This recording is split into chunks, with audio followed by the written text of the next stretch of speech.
Welcome है आप लोगों का। तो स्टार्ट करते हैं breathing and exchange of gases. ठीक है, ब्रीदिंग का मतलब क्या होता है? जहाँ पे हमने सांस ली, सांस छोड़ दी, सिंपल। बल्कि रेस्पिरेशन का मतलब क्या होता है? जब आपने जो फूड का जो इनटेक किया है, अब उस फूड को आप तुड़वाओगे ऑक्सीजन की प्रेजेंस में, ताकि आप लोगों को क्या मिल सके? एनर्जी। ठीक है, अब एनर्जी की ज़रूरत क्यों होती है? ताकि आप लोग एक्टिविटीज़ परफॉर्म कर पाओ। ठीक है, अगर एनर्जी नहीं हुई तो क्या होगा? दिक्कत आएगी। जैसे कि आप 3-4 दिन भूखे रहोगे तो क्या आपके अंदर एनर्जी बचती है? बिल्कुल भी नहीं। तो सिंपल, ऑक्सीजन को हम कंटिन्यूसली यूज़ कर रहे हैं, ठीक है, ताकि हम क्या करवा सके? ब्रेक डाउन करवा सके सिंपल मॉलिक्यूल्स का, लाइक ग्लूकोज का, अमीनो एसिड्स का, फैटी एसिड्स का। ठीक है, ताकि क्या आप ड्राइव कर सको? Energy to perform various activities. Clear? अब ज़रूरी थोड़ी तुम्हारी बॉडी में हमेशा अच्छी चीज़ें बनेंगी, बेकार भी तो बनती है ना। तो CO2 जो कि हार्मफुल है, जिसको हम ब्रीदिंग के टाइम पे हम बाहर रिलीज आउट कर रहे होते हैं। ठीक है, सो CO2 भी कब बनी हमारे पास? जब हम कैटाबॉलिक रिएक्शंस करवा रहे थे, यानी कि हमने जो फूड का जो ब्रेक डाउन करवाया था, तो कुछ ना कुछ हार्मफुल चीज़ें बनी, जिससे क्या निकली हमारे पास? Carbon dioxide. क्लियर? तो CO2 जो कि हार्मफुल है, उसको भी बाहर रिलीज करवाना ज़रूरी है। तो अब हम यहाँ पे क्या यूज़ करवाएंगे? ब्रीदिंग। ब्रीदिंग में क्या होगा? O2 लिया आपने, फिर आपने CO2 बाहर छोड़ दी, सिंपल। तो हमारे पास इसका मतलब ऑक्सीजन को हम कंटिन्यूसली यूज़ कर रहे हैं। अब यूज़ मैं नहीं कर रही, मेरी सेल, मेरे टिश्यू, पूरे के पूरे एक एक सेल हमारे ऑक्सीजन को यूज़ कर रही है, और फिर बदले में वो क्या रिलीज़ कर रही है? CO2। और फिर उसी CO2 को हम बाहर छोड़ देते हैं। क्लियर? तो यानी कि exchange of O2 from atmosphere with CO2 produced in the body is known as breathing. Clear? यानी कि एटमोसफेयर में जो भी जो ऑक्सीजन प्रेजेंट है, उसको आप लोगे, देन आपकी बॉडी ने जितनी भी जो ऑक्सीजन यूज़ की थी, फिर बदले में क्या बनाई थी? CO2, उसको आप बाहर रिलीज कर दोगे। इसी को हम लोग बोलते हैं ब्रीदिंग। ठीक है, और रेस्पिरेशन का मतलब क्या हो गया हमारे पास? आपने जो फूड लिया है, उसको ऑक्सीजन की प्रेजेंस में ब्रेक डाउन करवाओगे, फिर आपसे क्या, आप क्या रिलीज करोगे उससे? एनर्जी।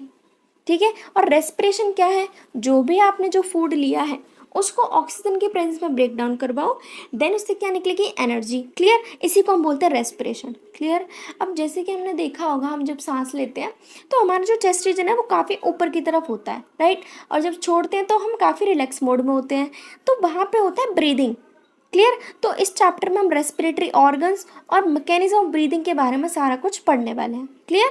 तो सुनो, रेस्पिरेटरी ऑर्गन्स की पहले बात करते हैं, तभी हम ह्यूमन रेस्पिरेटरी सिस्टम पे आएंगे।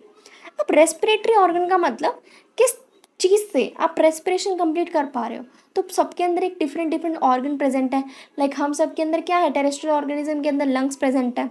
ठीक है, बाकी ऑर्गेनिज्म में भी तो कुछ ना कुछ डिफरेंट होगा ना। अब हमारी इतनी बड़ी बॉडी है तो लंग्स आराम से फिट हो गए, लेकिन जो छोटे ऑर्गेनिज्म है उसके अंदर हम लंग्स कहाँ से फिट करेंगे? तो अब हम छोटे से बड़े की तरफ चलेंगे, यानी हम अपनी बात सबसे लेट करेंगे। अब थोड़े छोटे छोटे ऑर्गेनिज्म से स्टार्ट करते हैं कि उनके अंदर किस किस तरीके के रेस्पिरेटरी ऑर्गन्स प्रेजेंट है।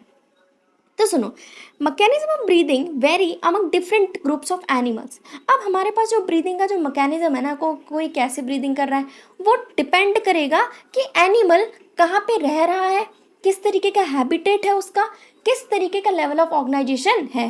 मतलब सेल है, टिश्यू है, उसके अंदर ऑर्गन सिस्टम है, कैसा क्या उसकी पूरा का पूरा सेलुलर ऑर्गेनाइजेशन है। क्लियर? इससे समझ में आएगा। तो जैसे कि एग्जांपल है lower invertebrates like sponges, coelenterates, flatworms. अब तुम्हें लग रहा है ना बिल्कुल चुन्नी चुन्नी सी बॉडी होगी तो उसके अंदर लंग्स तो फिट कर नहीं पाओगे। अब इनकी खुद इतनी सी बॉडी है तो ये कैसे काम करेंगे? तो ये कहते हैं कि मैं ना अपनी ही बॉडी से सिंपल डिफ्यूजन के थ्रू मैं O2 CO2 को एक्सचेंज करवा लूँगा।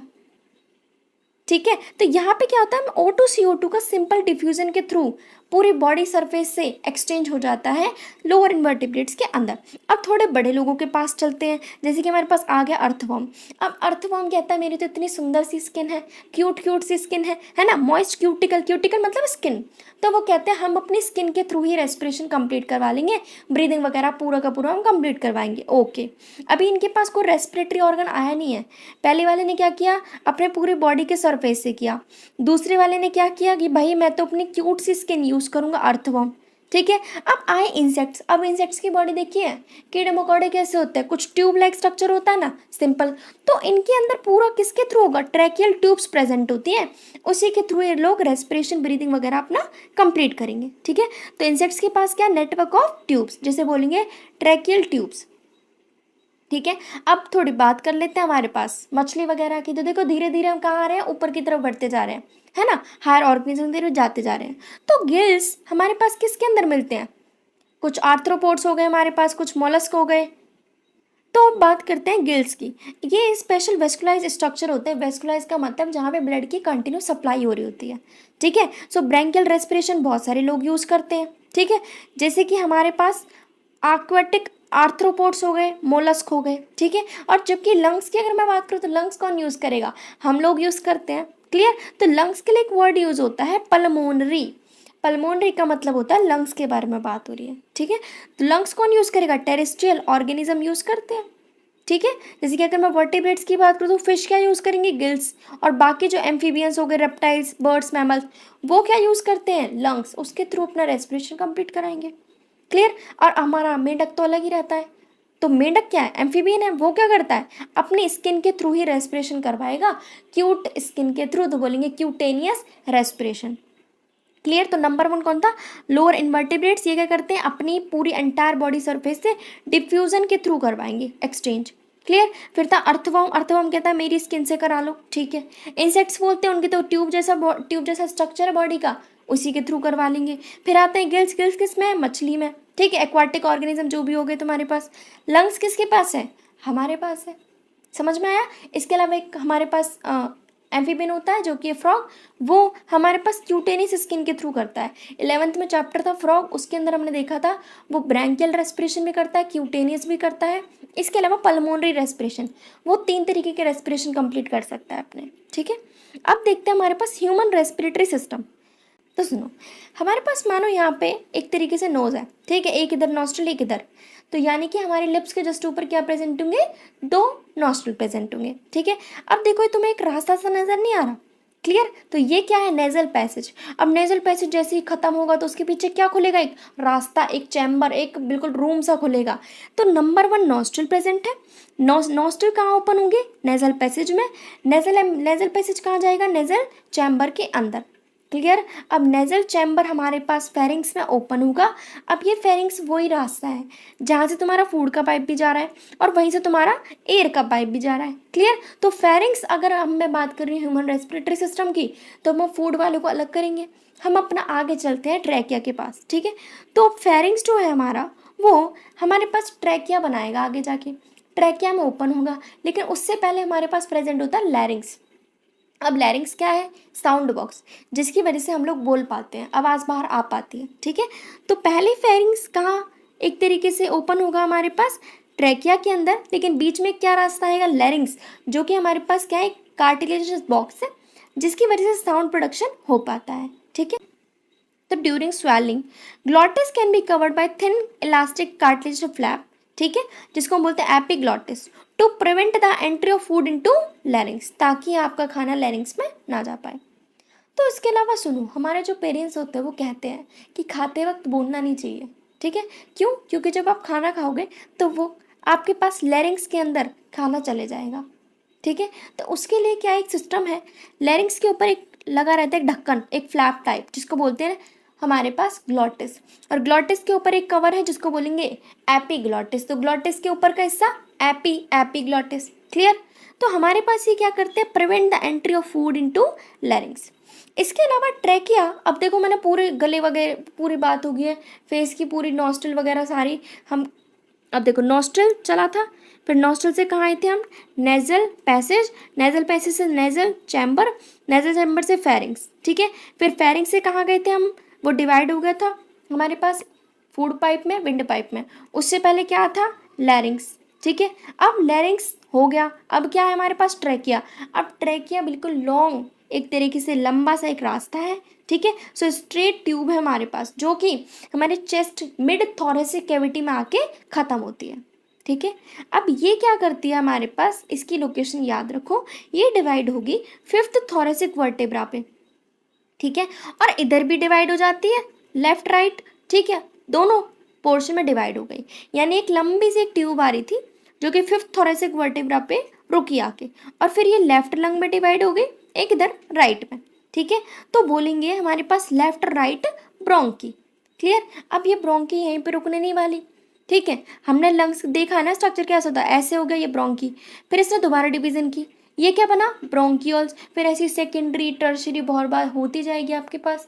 ठीक है, इनको बोलेंगे ब्रोंकियोल्स। तो ये क्या है ब्रोंकी, ये क्या है ब्रोंकियोल्स। अब ब्रोंकियोल्स के ऊपर एक बलून लाइक एक स्ट्रक्चर आता है, ठीक है, एक सैक लाइक स्ट्रक्चर, जिसको बोलते हैं एल्वियोली। तो याद रखना, लंग्स को तीन चीज बना रही होती हैं, ब्रोंकी, ब्रोंकियोल्स और आपके पास क्या होगा एल्वियोली। क्लियर। तो हमारे पास सुनो, जैसे ही हमारे पास ब्रोंकी बनी तो उसने फर्दर डिवीजन की, बना है सेकेंडरी टर्शरी ब्रोंकी। क्लियर, जो कि आगे जाके टर्मिनेट हो जाएगी ब्रोंकियोल्स पे जाके। समझ में आया। अब ब्रोंकी और ब्रोंकियोल्स को सपोर्ट करने के लिए रिंग्स प्रेजेंट होती है ताकि वो एक दूसरे में इलझे ना। क्लियर। अब ब्रोंकियोल्स हमारे पास एक बलून लाइक एक बैग लाइक स्ट्रक्चर में जाके टर्मिनेट होती है, जिसे बोलते हैं एल्वियोली। तो तीन चीज हमारे पास लंग्स बना रही होती है, ब्रोंकी, ब्रोंकियोल्स, एल्वियोली, जिसे जो कि पूरा का पूरा लंग बनाएगी। ठीक है। अब लंग्स हमारे पास कितने होते हैं, दो। ठीक है, एक इधर लंग, एक हमारे पास इधर लंग हो गया। ठीक है, लंग्स के ऊपर दो मेम्ब्रेन होती हैं। ठीक है, एक आउटर मेम्ब्रेन, एक इनर मेम्ब्रेन। जैसे कि लंग्स हो गए, एक बाहर की मेम्ब्रेन आउटर, एक अंदर की इनर मेम्ब्रेन। इन मेम्ब्रेन्स का नाम होता है प्ल्यूरल मेम्ब्रेन। जैसे हार्ट की मेम्ब्रेन का नाम क्या होगा, पेरिकार्डियम। यहाँ वाली का क्या होगा, प्ल्यूरल मेम्ब्रेन। और बीच में क्या भरा हुआ है, फ्लूइड। क्यों, ताकि फ्रिक्शन ना हो पाए, क्योंकि लंग्स घिस जाएंगे हमारे। तो बीच में क्या भरा हुआ है, प्ल्यूरल फ्लूइड। और वैसे मेम्ब्रेन का नाम क्या है, प्ल्यूरल मेम्ब्रेन। तो बाहर वाली आउटर, अंदर वाली इनर। अब सोच के देखो, जो बाहर की जो मेम्ब्रेन है वो किससे अटैच होगी, थोरेसिक कैविटी से, यानी चेस्ट रीजन से अटैच होगी। क्लियर। और जो अंदर की जो इनर प्ल्यूरल मेम्ब्रेन है वो किसके साथ कांटेक्ट में होगी, तो वो अंदर की लंग के सरफेस से अटैच होगी। समझ में आया। तो हमारे पास लाइनिंग थी, मैंने आपको बता दी। तो जो इनर प्ल्यूरल मेम्ब्रेन है वो लंग के कांटेक्ट में है। क्लियर। अब अगर मैं बात करूँ कौन सा कंडक्टिंग पार्ट है, कौन सा एक तरीके से जहाँ पे रियल में एक्सचेंज हो रहा है, तो सुनो, कंडक्टिंग पार्ट नॉस्ट्रिल से लेके आपके पास ब्रोंकियोल्स तक का जितना भी जो रीजन था वो सारा क्या है आपके पास, कंडक्टिंग पार्ट है। यानी कि बेसिकली वो O2 को लेके आ रहा है बस। ठीक है, CO2 को बाहर निकाल रहे हैं बस, लाना उसका काम है। बीच में कुछ भी वो इधर उधर का काम नहीं करते। अगर मैं बात करूँ एक्सचेंजिंग पार्ट कौन सा रियल में एक्सचेंज करवा, तो वो है एल्वियोली। क्योंकि एल्वियोली ये है, इसके पास में बहुत सारी ब्लड वेसल्स होती हैं। अब हमने अभी क्या लिया, फ्रेश एयर, तो अंदर क्या भरा हुआ, O2। अब बॉडी क्या कंटिन्यूसली यूज़ कर रही है, O2, तो वो क्या रिलीज करेगी, CO2। तो CO2 एल्वियोली के अंदर आ जाएगी, और एल्वियोली की O2 किसके पास जाएगी, बॉडी के पास। तो रियल में एक्सचेंज का काम कर कौन रहा है, तो वो कर रही है हमारे पास एल्वियोली। समझ में आया। तो सुनो, the part starting with external nostril, the part starting with external nostril to the terminal bronchioles is known as conducting part। ठीक है, जबकि जो एल्वियोली का जो पार्ट है वो कौन सा है, रेस्पिरेटरी या फिर एक्सचेंज पार्ट, जहाँ पे रियल में आपके पास O2 CO2 का बॉडी के बीच में, एटमॉस्फेयर के बीच में एक्सचेंज हो रहा है। क्लियर। तो सुनो, कंडक्टिंग पार्ट ने ट्रांसपोर्ट किया एटमॉस्फेरिक एयर को एल्वियोली तक, जिसने इसके अलावा इसके एक्स्ट्रा काम भी क्या है हमारे पास, कंडक्टिंग पार्ट फॉरेन पार्टिकल से भी हम लोगों को बचा के चलता है। ठीक है, जैसे कि हमारे नोज़ में जैसे कि हेयर्स प्रेजेंट होते हैं, ताकि कुछ भी बाहर से अगर आ रहा है तो वहीं की वहीं ट्रैप हो जाए। ठीक है, इसके अलावा ह्यूमिडिफाई भी करते हैं एयर को, जैसे कि बाहर मानो बहुत गर्म हवा है, बहुत ठंडी हवा है, तो उसको बॉडी के अंदर उसी टेम्परेचर पे लाएगी धीरे धीरे धीरे धीरे, conducting part. Clear. Exchange part वो है जो कि रियल में साइट है, जहाँ पे हकीकत में O2 और CO2 का एक्सचेंज हो रहा है between blood and atmospheric air. सुनो, अब बात करते हैं लंग्स किस किस तरीके से प्रेजेंट है हमारे, कैसे कैसे। अब देखते हैं लंग्स हमारे थोरेसिक चैम्बर में प्रेजेंट होते हैं। ठीक है, अब ये एयर टाइट चैम्बर के अंदर प्रेजेंट है ना, मतलब कि साइड से भी इसको किसी ने पकड़ के रखा है, आगे से भी प्रोटेक्शन, पीछे से भी, नीचे से भी। इसका मतलब हमारे पास जैसे कि दो लंग्स है। ठीक है, साइड में से प्रोटेक्शन किसने दी, रिब्स ने। ठीक है, पसलियों का ढांचा होता है, हम सबको पता है, यानी कि लिटरली किसने इसको कवर कर रखा है, रिब्स ने। आगे हमारे पास होती है एक हड्डी जिसको बोलते हैं स्टर्नम। ठीक है, स्टर्नम, अब आगे का जो रीजन होगा उसको बोलेंगे वेंट्रली। ठीक है, पीछे क्या है हमारे पास, वर्टेब्रल कॉलम। तो आगे से भी प्रोटेक्शन हुई, पीछे से भी, और साइड से भी हो गई, ठीक है। तो पीछे किसने सपोर्ट किया, वर्टेब्रल कॉलम। अब वर्टेब्रल कॉलम प्रेजेंट है पीछे की तरफ तो बोलते हैं डॉर्सली, क्लियर। नीचे क्या होता है हमारे पास, डायफ्राम, क्लियर। अब डायफ्राम हमारे पास नीचे से प्रोटेक्शन दे रहा है, यानी एंटीरियर पोस्टीरियर में प्रोटेक्शन मिल गई हम लोगों को, ठीक है। तो लंग्स हमारे पास थोरेसिक चैम्बर में प्रेजेंट है, थोरेसिक मतलब चेस्ट रीजन में प्रेजेंट होते हैं, जो कि एनाटॉमिकली एयर टाइट चैम्बर बना रहा है, क्लियर। थोरेसिक चैम्बर डॉर्सली अगर मैं बात करूँ तो वहाँ कौन बैठा है, वर्टेब्रल कॉलम, और वेंट्रली कौन है, स्टर्नम। लेटरली किसने प्रोटेक्शन दी, रिब्स ने, और नीचे से किसने प्रोटेक्शन दी, डायफ्राम ने। तो एक तरीके से सुनना, अगर मेरी रिब्स की जो मेरी बेसिकली जो रिब केज है अगर वो ऊपर की तरफ सांस लेगा, ठीक है, स्टर्नम ऊपर की तरफ उठेगी, तो एक तरीके से लंग्स भी साथ साथ ऊपर नीचे उनकी क्या होगी, एक तरीके से मूवमेंट होगी, क्योंकि मेरे पास जो लंग्स हैं उसके आसपास कौन बैठे हुए हैं, ये सारी की सारी vertebral column, sternum, ribs, diaphragm. तो अगर इन सब में चेंज आता है तो ऑटोमेटिकली मेरे लंग्स के अंदर भी चेंजेस आने वाले हैं, ठीक है। तो हमारे पास क्या है, थोरेसिक चैम्बर के बारे में मैंने जो जो आपको बताया, तो ये काफ़ी एनाटॉमिकली सेटअप हमें दिखाया है। इसमें क्या होगा, अगर चेंज हमारे थोरेसिक कैविटी में आ रहा है, चेस्ट कैविटी में आ रहा है, तो इससे हमारे पास लंग्स के अंदर भी चेंज आने वाले हैं। नॉर्मल सी बात है, अगर आपका चेस्ट रीजन ऊपर की तरफ होगा तो लंग्स भी तो उठेंगे आपके, समझ में आया।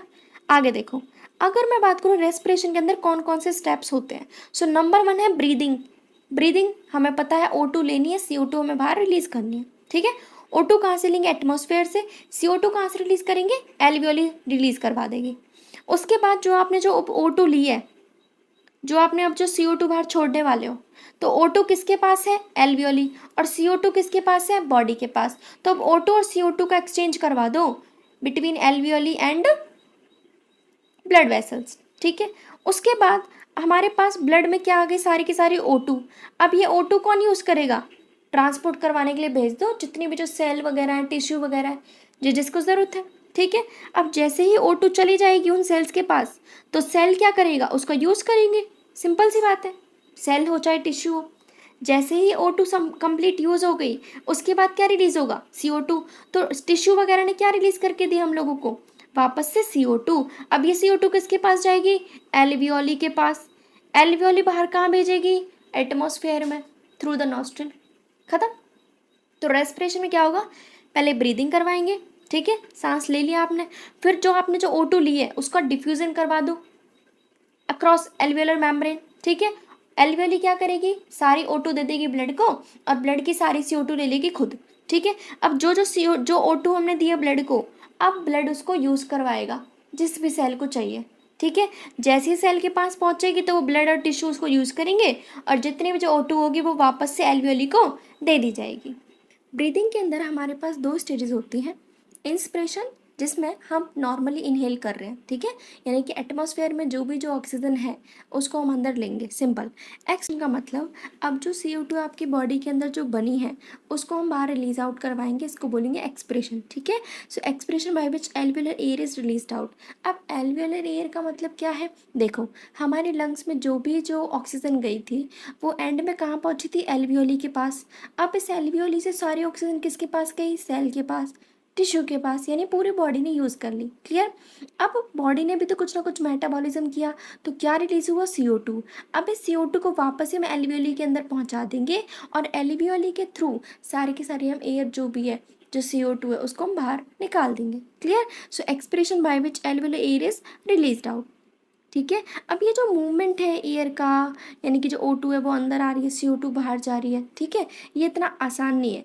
इसके लिए हमें एक प्रेशर ग्रेडियंट को बनवाना पड़ता है, ठीक है। एक लंग्स और एटमॉस्फेयर के बीच में एक प्रेशर ग्रेडियंट जनरेट करना पड़ेगा, तब जाके हमारे पास ऐसी चीज़ें हो पाएंगी, ठीक है। अब जैसे कि हम अगर बात बताएं अब जैसे कि देखें इंस्पिरेशन, इंस्पिरेशन कब होगा, जब हमारे पास लंग्स के अंदर प्रेशर कम है O2 का, ठीक है, क्योंकि लंग्स के अंदर अभी O2 ज़्यादा आपके पास नहीं है, लेकिन सराउंडिंग में, एनवायरनमेंट में आपके पास ऑक्सीजन की कंसनट्रेशन ज़्यादा है, ठीक है। तो हम पढ़ते भी हैं कि हायर कंसनट्रेशन चीज़ कहाँ बहती है, लोअर कंसनट्रेशन की तरफ। तो बाहर ज़्यादा क्या है, O2, अंदर लंग्स के अंदर O2 क्या है, कम।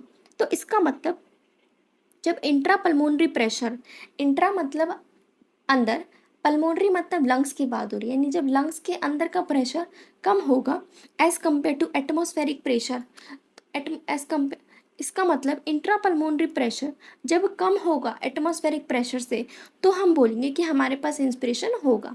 ठीक है, तो ये एक तरीके से नेगेटिव प्रेशर हुआ। ठीक है, अगर मैं बात करूँ एक्सप्रेशन कैसे होगा, तो एक्सप्रेशन में जस्ट इंस्पिरेशन का उल्टा कर दो।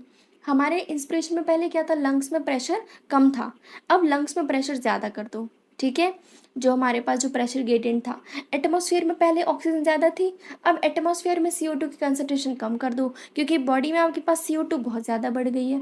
ठीक है, तो एक्सपल्शन कैसे होगा एयर का, जैसे कि एक मानो बलून को आप इमेजिन करो, उसके अंदर आपने गैस भर दी है। ठीक है, अब जब वो फटता कब है, जब उसके अंदर ज़्यादा ही प्रेशर हो जाएगा। ठीक है, एयर का। इसी तरीके से एक्सप्रेशन तब होगा जब इंट्रा पल्मोनरी प्रेशर ज़्यादा होगा as compare to atmospheric pressure. ठीक है, क्योंकि अब लंग्स के अंदर क्या प्रेशर ज़्यादा है CO2 का, और बाहर क्या है हमारे पास CO2 कम। एक तरीके से O2 आ रही है, फिर CO2 बाहर निकल रही है। ये चीज़ें हो कैसे पा रही हैं, आखिरकार हमारी लंग्स को कौन कमांड दे रहा है कि किस तरीके से वर्क करना है, किस तरीके से नहीं। तो हमारे पास डायफ्राम होता है और हमारे पास कुछ मसल्स होती हैं, लाइक इंटरकोस्टल मसल्स और एक्सटर्नल इंटरकोस्टल मसल्स। ठीक है, ये हमारी हेल्प करती हैं जिससे कि रिब्स यानी कि जो पसलियाँ हैं वो हमारे पास ऊपर नीचे होंगी। ठीक है, जिसकी वजह से ऐसा ग्रेडियंट जनरेट हो पाता है। क्लियर, तो इंस्पिरेशन कब होगा, आप सुनो। हमारे पास जैसे कि ये है लंग्स। ठीक है, इंस्पिरेशन मतलब कि हमें एयर अंदर लेनी है लंग्स के अंदर। ठीक है, तो जब सांस लेते हैं तो आप लोगों ने देखा होगा कि जो चेस्ट रीजन है वो काफ़ी रेज्ड अप हो जाता है। ठीक है, सो इंस्पिरेशन में क्या होगा, जैसे ही हम एयर अंदर लेंगे तो अब लंग्स के अंदर प्रेशर क्या था, कम था। ठीक है, बाहर क्या है, प्रेशर ज़्यादा है एयर का, तो एयर अब अंदर आएगी। ठीक है, अब हमें क्या करवाना है, हमें वॉल्यूम बढ़वाना है लंग्स का, ताकि ज़्यादा से ज़्यादा एयर हम अंदर ले सकें। तो उसके लिए कौन हेल्प करेगा, हमारे पास रिब्स और स्टर्नम। स्टर्नम कहाँ थी, हमारे आगे की तरफ थी। ठीक है, और रिब्स क्या थी, लेटरली साइड थी। अब वो क्या करेंगे, वो दोनों के दोनों लंग्स को ऊपर की तरफ उठाएंगे। ठीक है, अब जैसे ही थोरेसिक कैविटी हमारी ऊपर की तरफ होगी, चेस्ट कैविटी, तो हमारे पास ऑटोमेटिकली वॉल्यूम जो है थोरेक्स का वो इंक्रीज हो जाएगा। ठीक है, इसके अलावा हमारे पास डायफ्राम क्या करता है, तो सुनो। नॉर्मल इसकी जो लोकेशन ऐसे होती है, इसकी पोजीशन, तो देखो डायफ्राम कैसे काम करेगा, वैसे डायफ्राम की ऐसे होती है पोजीशन, बट जब हमें इंस्पिरेशन कराना है तो ये ऐसे हो जाता है फ्लैटन। क्यों, क्योंकि हमें तो एयर ज़्यादा से ज़्यादा अंदर लेनी है। ठीक है, ठीक है, तो सुनो, हमारे पास क्या होता है, कॉन्ट्रैक्शन होगा डायफ्राम का, जिसकी वजह से थोरेसिक चैम्बर का वॉल्यूम ऑटोमेटिकली इंक्रीज हो जाएगा इन एंटीरो पोस्टीरियर एक्सिस। क्लियर, और जो इंटरकोस्टल मसल्स थी वो हेल्प करवाएंगी रिब्स और स्टर्नम को ऊपर करवाने में। ठीक है, जिससे ऑटोमेटिकली वॉल्यूम जो है थोरेसिक चैम्बर का वो इंक्रीज हो जाएगा इन डोर्सो वेंट्रल एक्सिस। ठीक, अब ओवरऑल जैसे इंक्रीज होगा आपके पास, मानो जो वॉल्यूम है वो बढ़ गया। ठीक है, तो इससे क्या होगा, पल्मोनरी वॉल्यूम भी आपके पास बढ़ जाएगा। मतलब कि आपका जो चेस्ट कैविटी का जो रीजन था, अगर वो उसका वॉल्यूम अगर ज़्यादा बढ़ गया है तो नॉर्मल सी बात है, आप लंग्स का भी साइज बढ़ जाएगा, वॉल्यूम जो उनका इंक्रीज हो जाएगा। ठीक है, दूसरा हमारे पास क्या है, an increase in pulmonary volume decreases the pulmonary pressure to less than atmospheric pressure. मतलब कि जैसे ही हमारे पास लंग्स का वॉल्यूम इंक्रीज होगा तो अब हमारे पास क्या होगा, लंग्स के अंदर प्रेशर क्या हो गया, कम, और बाहर क्या है, प्रेशर ज़्यादा, तो अपने आप जो एयर है वो अंदर की तरफ आ जाएगी। ठीक, एक्सपांडिंग पोजीशन में, एक्सप्रेशन में हमें क्या करवाना है, एयर को बाहर निकालना है। कौन सी एयर, CO2। वो कैसे निकलेगी, तो जो रिब्स है और स्टर्नम है उसको बोलो कि वापस से वो अपनी ओरिजिनल पोजीशन के अंदर आ जाए। अब जैसे ही ये दोनों अपनी ओरिजिनल, ठीक है, अब जैसे ही ये दोनों अपने ओरिजिनल पोजीशन के अंदर आएंगे, तभी हमारे पास जो थोरेक्स का जो वॉल्यूम है, जो चेस्ट कैविटी का जो वॉल्यूम है वो कम हो जाएगा। अगर इसका वॉल्यूम कम हो गया तो ऑटोमेटिकली पल्मोनरी वॉल्यूम भी कम हो गया। ठीक है, इसके लिए हमारे पास डायफ्राम जो था वो रिलैक्स हो गया, पहले हो गया था ऐसे इंस्पिरेशन में, अब वापस से ऊपर की तरफ डोम शेप्ड स्ट्रक्चर में आ गया। तो इससे क्या हुआ, अब देखो साइज कितना कम हो गया, अब सारी की सारी एयर कहाँ जाएगी, बाहर की तरफ जाएगी। क्लियर, तो एक्सप्रेशन में हमारे पास क्या होगा, डायफ्राम और तुम्हारे पास स्टर्नम पुरानी पोजीशन के अंदर आ जाएंगे। ठीक है, जिससे कि थोरेसिक वॉल्यूम डिक्रीज हो जाएगा और उसी से पल्मोनरी वॉल्यूम भी कम हो जाएगा। ठीक, इसके अलावा हमारे पास कुछ एक्स्ट्रा एबिलिटी है ताकि हम एक्स्ट्रा एक तरीके से इंस्पिरेशन या एक्सप्रेशन कर पाएँ, ठीक है। हमारे पास एब्डोमेन में कुछ मसल्स प्रेजेंट होती हैं जिसकी वजह से हम एक्स्ट्रा इंस्पायर कर सकते हैं, एक्स्ट्रा एक्सपायर कर सकते हैं, यानी इनहेल भी कर सकते हैं और एक्सहेल भी कर सकते हैं, ठीक है। तो अगर मैं नॉर्मल ह्यूमन की बात करूँ तो वो 1 मिनट में 12 से 16 बार ब्रीदिंग करता है, ठीक है। अब ये जो मेरे को ब्रीदिंग मूवमेंट है, अगर मुझे पता करना हो कि किसका किस तरीके से लंग्स के फंक्शन काम कर रहे हैं, तो हम पता करवा सकते हैं बाय यूजिंग स्पायरोमीटर। क्लियर। अब देखते हैं रेस्पिरेटरी वॉल्यूम एंड कैपेसिटी। अब हम पहले तो देखेंगे वॉल्यूम्स, ठीक है, फिर देखेंगे कैपेसिटी। तो वॉल्यूम्स हमारे पास होते हैं 4, टाइडल वॉल्यूम, IRV, ERV और रेजिडुअल वॉल्यूम। सो टाइडल वॉल्यूम मतलब आप सांस ले रहे हो फिर आप रिलीज़ कर रहे हो, नॉर्मल आप ब्रीदिंग कर रहे हो, आपने कोई एक्स्ट्रा कोई वर्क नहीं कर रहे हो, ठीक है। ये क्या होता है, वॉल्यूम ऑफ एयर इंस्पायर्ड, ठीक है। तो यानी टाइडल वॉल्यूम क्या हो गया, वॉल्यूम ऑफ एयर इंस्पायर्ड और expired during a normal respiration is known as tidal volume, ठीक है। कितना लेते हैं हम, आधा लीटर, 500 मिलीलीटर एक बार में सांस लेंगे। और अगर मैं 1 मिनट का लगाऊं तो 12 को मल्टीप्लाई कर दो 5 से, क्योंकि 12 से 16 बार सांस ले रहे थे तो कितना आ गया 6000 पर मिनट, ठीक है। और अगर कोई 16 टाइम्स ब्रीदिंग कर रहा है 1 मिनट में तो 16 को मल्टीप्लाई कर दो 5 से, कितना आ गया 8000 मिलीलीटर ऑफ एयर पर मिनट, ठीक। IRV यानी कि inspiratory reserve volume.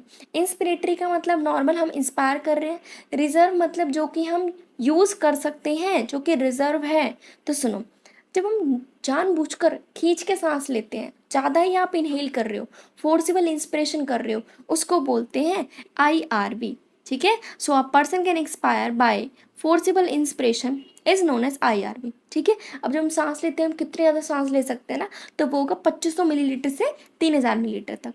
Clear. ERV, अब इसमें क्या होता है, जब आप जानबूझकर एक्सेल कर रहे हो, वो भी फोर्सिबल एक्सपिरेशन कर रहे हो, उसको बोल देते हैं ERV, ठीक है। So a person can expire by forcible expiration, जिसमें आप जानबूझकर ब्रीदिंग एक तरीके से एक्सेल कर रहे हो, ठीक है, धक्का लगा रहे हो एक तरीके से, तो वो क्या होगा 1000 मिलीलीटर से 1100 मिलीलीटर तक की इसकी रेंज होती है, ठीक है। सो क्या होगा, टाइडल वॉल्यूम नॉर्मल आपने सांस ली, नॉर्मल आपने रिलीज कर दी। IRV जबरदस्ती की आपने सांस ली, ERV जबरदस्ती की सांस आपने बाहर रिलीज की। क्लियर। अब है रेजिडुअल वॉल्यूम। रेजिडुअल का मतलब होता है जो चीज़ बच गई, ठीक है। सो ऐसी कुछ एयर होती है हमारे पास लंग्स के अंदर जो हमेशा ही प्रेजेंट होती है, वो हमेशा रिजर्व रहेगी, उसको कोई नहीं छीनने वाला हम लोगों से, ठीक है। तो ऐसी एयर जो कि हमेशा लंग्स के अंदर प्रेजेंट होगी, ठीक है, उसको यहाँ तक कि अगर मैं जानबूझकर अगर मैं एयर बाहर भी रिलीज कर रही हूँ ना बॉडी से, तो भी वो बच रही है, तब भी वो बाहर रिलीज नहीं हो रही। इसका मतलब जो चीज़ हमेशा रह गई लंग्स के अंदर, उसको क्या बोलेंगे, रेजिडुअल वॉल्यूम। ये कितने हो सकते हैं, 1100 से 1200 मिलीलीटर, ठीक है। अब ये मैंने जितने आपको जो वॉल्यूम बताए, नंबर 1 टाइडल वॉल्यूम था, नॉर्मल आपने सांस ली देन रिलीज कर दी। IRV आपने ज़बरदस्ती किया, आपने फोर्सिबल इंस्पिरेशन किया, ठीक है। ERV आपने फोर्सिबल एक्सप्रेशन किया, ठीक है। रेजिडुअल वॉल्यूम जो एयर आपके लंग्स के अंदर हमेशा रह गई, ठीक है, यहाँ तक कि फोर्सिबल एक्सप्रेशन करने के बाद भी। अब इनको ही जोड़ तोड़ के हम कुछ कैपेसिटीज़ के बारे में बात करेंगे, ठीक है। सो नंबर 1 है इंस्पिरेटरी कैपेसिटी। अभी तक मैंने आपको इंस्पिरेशन से रिलेटेड मैंने 2 चीज़ें पढ़ाई हैं। नंबर 1 टाइडल वॉल्यूम, जिसमें हम नॉर्मल इंस्पायर कर रहे थे, ठीक है।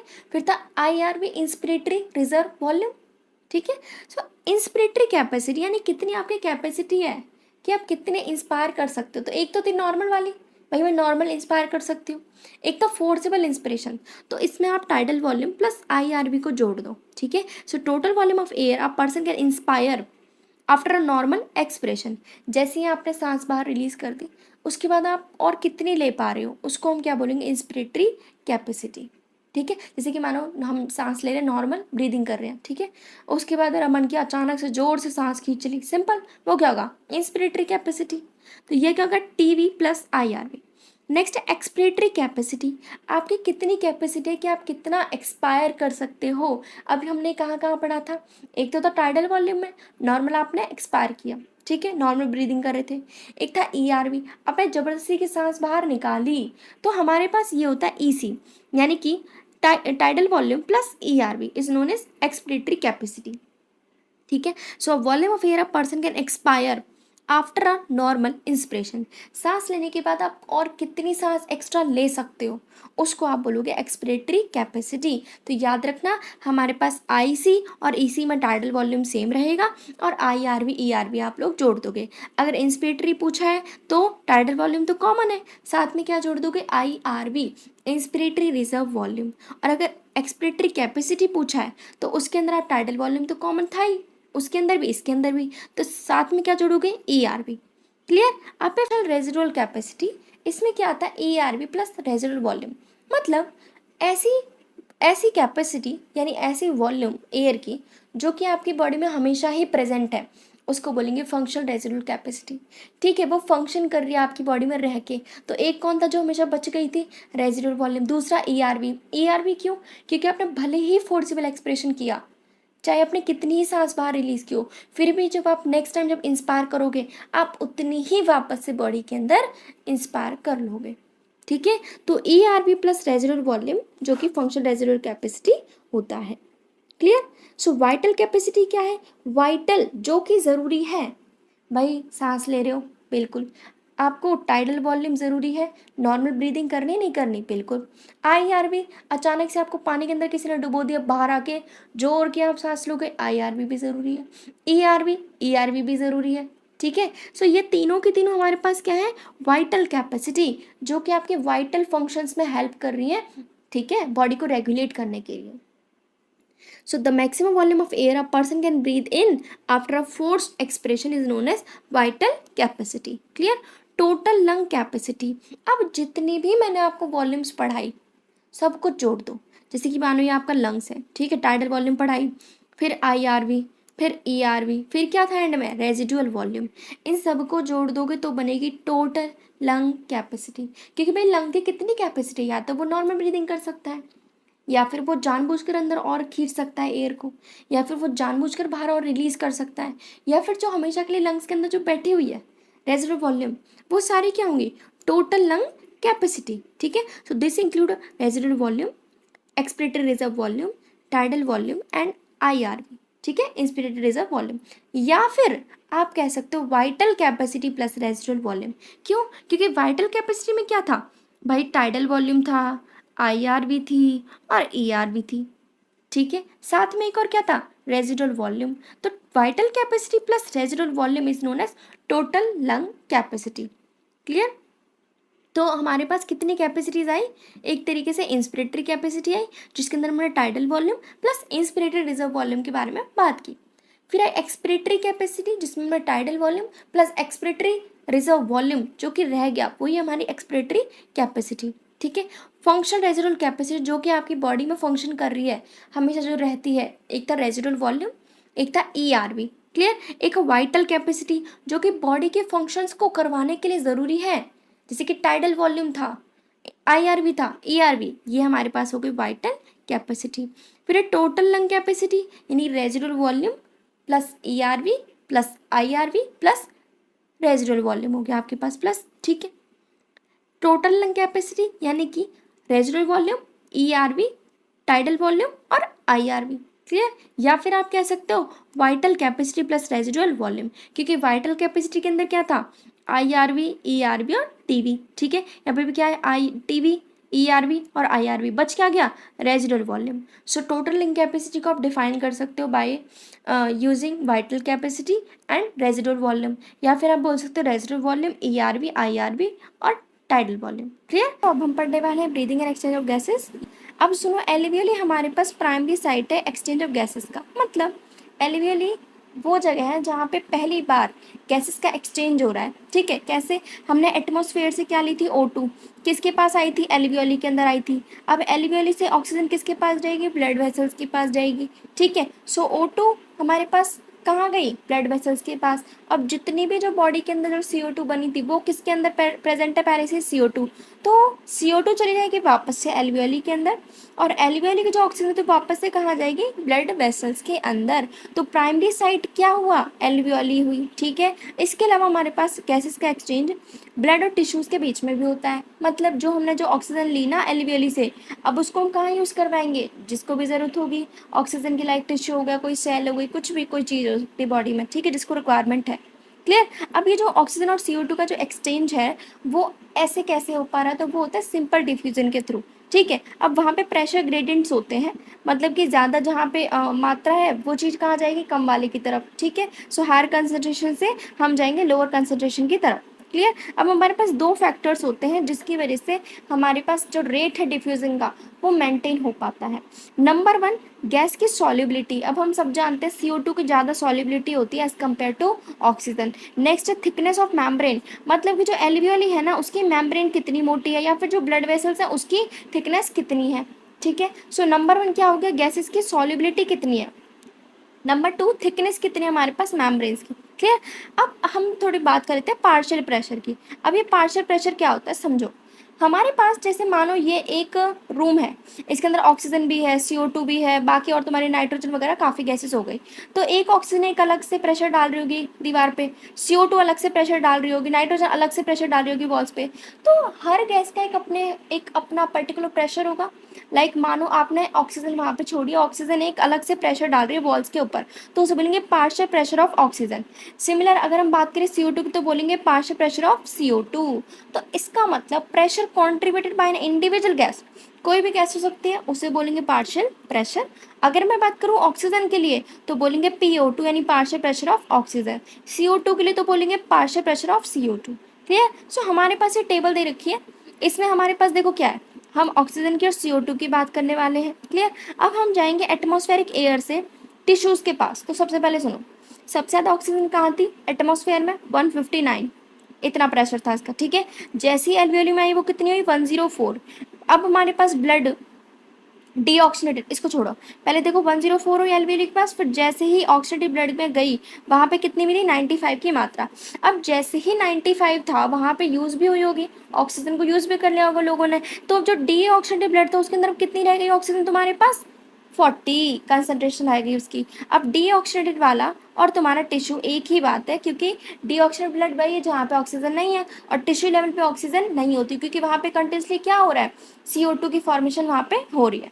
अगर हम बात करें CO2 की तो देखो, अब सबसे कम CO2 होती है एटमॉस्फेयर में। अब जैसे जैसे आप टिश्यूज़ की तरफ जाते जाओगे तो CO2 की कंसनट्रेशन बढ़ती जाएगी, और जबकि एल्वियोली में क्या था हमारे पास ऑक्सीजन का, एटमॉस्फेयर में ज़्यादा थी ऑक्सीजन, और जैसे जैसे हम टिश्यू लेवल पर गए तो ऑक्सीजन कंसंट्रेशन कम होती गई, ठीक है। सो ये करते हैं कि किस तरीके से एल्वियोली यहाँ पे दिखा रखी है, फिर यहाँ पे हमारे पास ऑक्सीडेटिव ब्लड, यहाँ पे फिर डीऑक्सीडेटिव ब्लड, ठीक है, और नीचे क्या है टिश्यूज़ हो गए।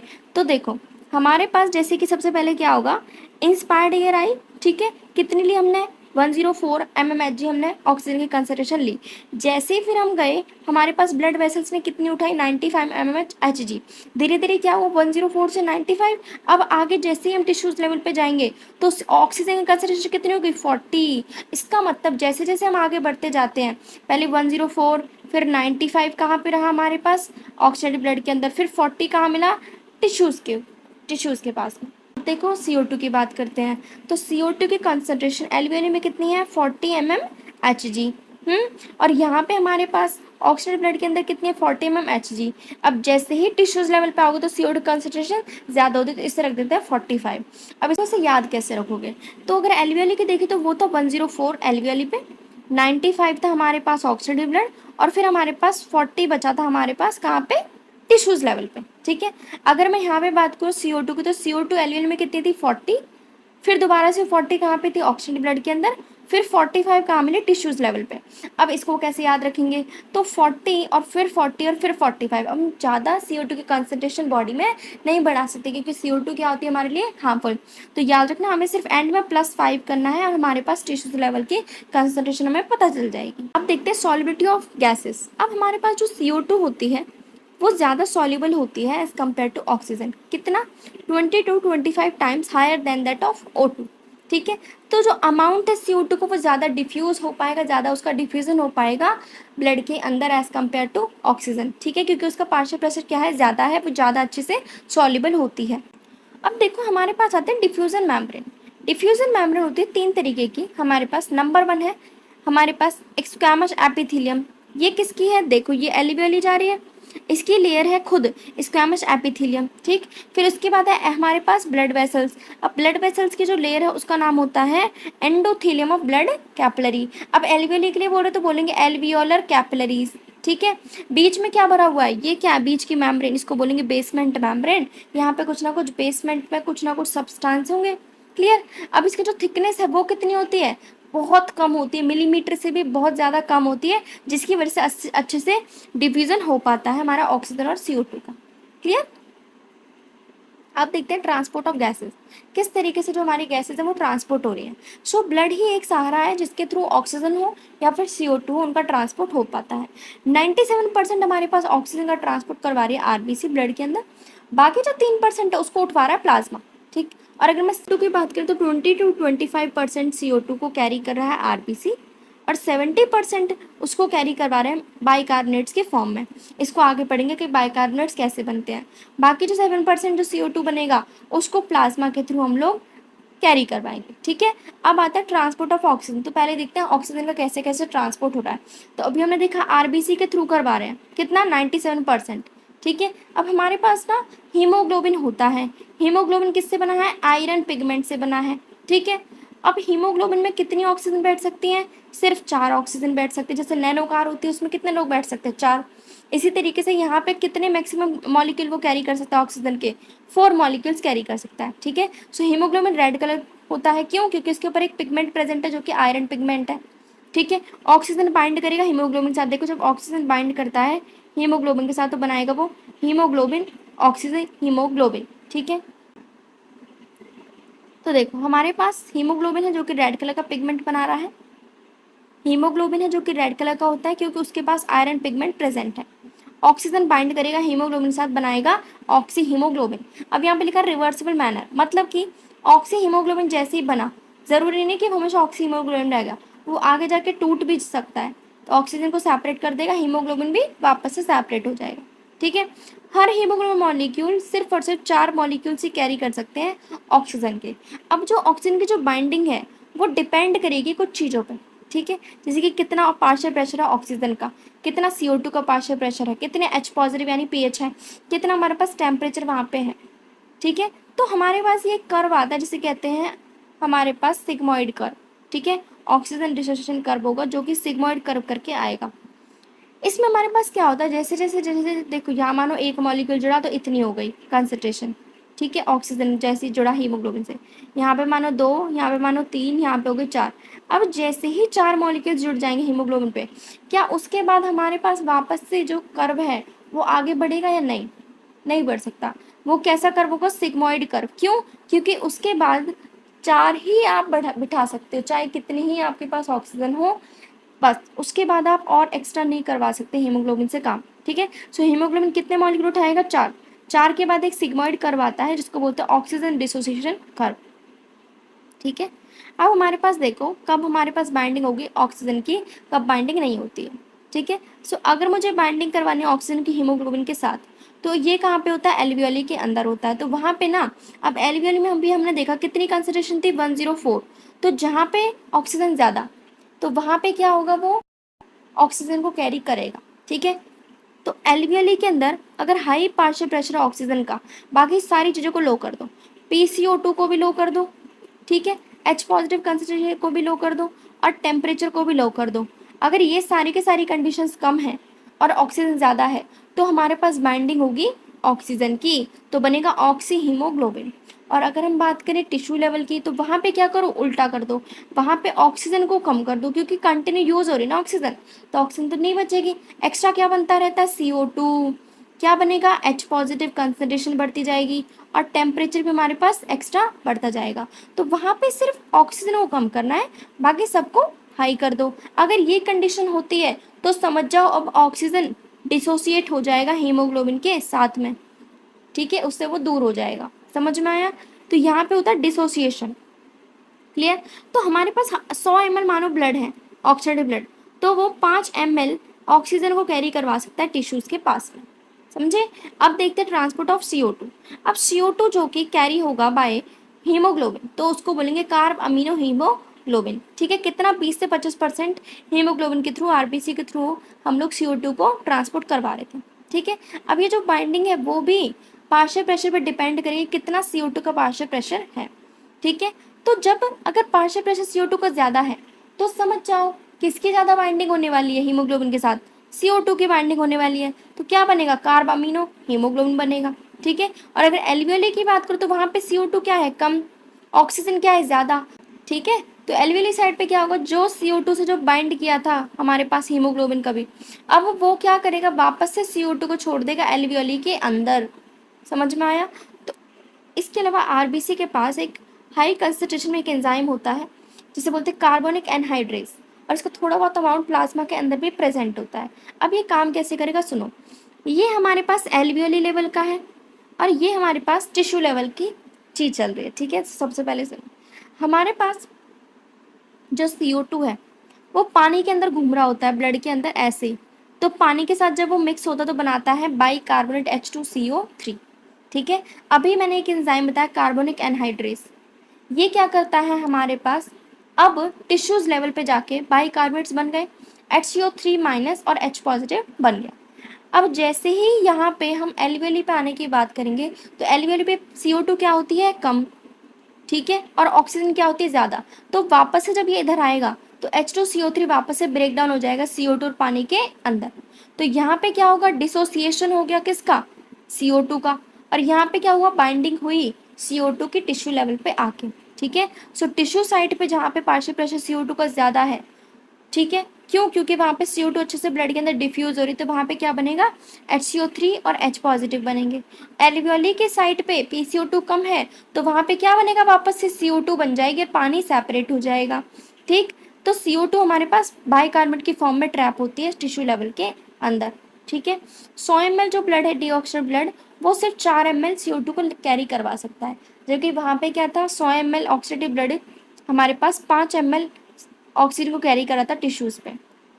ठीक है, और यहाँ पे सिर्फ 4 ml CO2 को हम ट्रांसपोर्ट करवा सकते हैं बाय द डीऑक्सीडेटिव ब्लड। ठीक है, अब देखते हैं रेगुलेशन ऑफ रेस्पिरेशन, आखिरकार जो रेस्पिरेशन है उसको मेंटेन कैसे कर रहे हैं, कैसे वो रेगुलेट हो रहा है। ठीक है, तो हम जो ह्यूमन बींग्स होते हैं हमारे पास एबिलिटी होती है कि मेंटेन कर सकते हैं, हम मॉडरेट कर सकते हैं रेस्पिरेटरी रिदम को। ठीक है, कि क्या क्या हमारी बॉडी की डिमांड है उसके अकॉर्डिंग हम मेंटेन करवा सकते हैं किसी भी चीज़ को। तो ये कैसे होगा, तो न्यूरल सिस्टम। ठीक है, हमारे ब्रेन के अंदर एक मेडुला रीजन होता है जिसको हम बोलते हैं रेस्पिरेटरी रिदम सेंटर। ठीक है, ऐसे ही दूसरा एक सेंटर होता है जिसे बोलते हैं पॉन्स रीजन ब्रेन के अंदर। ठीक है, न्यूमोटैक्सिक सेंटर होता है जिसका काम क्या है, रेस्पिरेटरी रिदम सेंटर को अच्छे से फंक्शन करना। मतलब कि जैसे मानो कोई इंसान है, ठीक है, वो बहुत जल्दी जल्दी सांस ले रहा है, सांस ले रहा है, सांस ले रहा है, तो क्या होगा, उसकी बॉडी में सिग्नल जाएगा ब्रेन के पास, तो ये पॉन्स रीजन एक्टिवेट हो जाएंगे और वो बोलेंगे बस अब अपनी जो ड्यूरेशन है ना, जो ब्रीदिंग की, इंस्पिरेशन की, उसको कम कर लो। तो इससे क्या हुआ, एक तरीके से हमने ऑल्टर कर दिया रेस्पिरेटरी रेट को।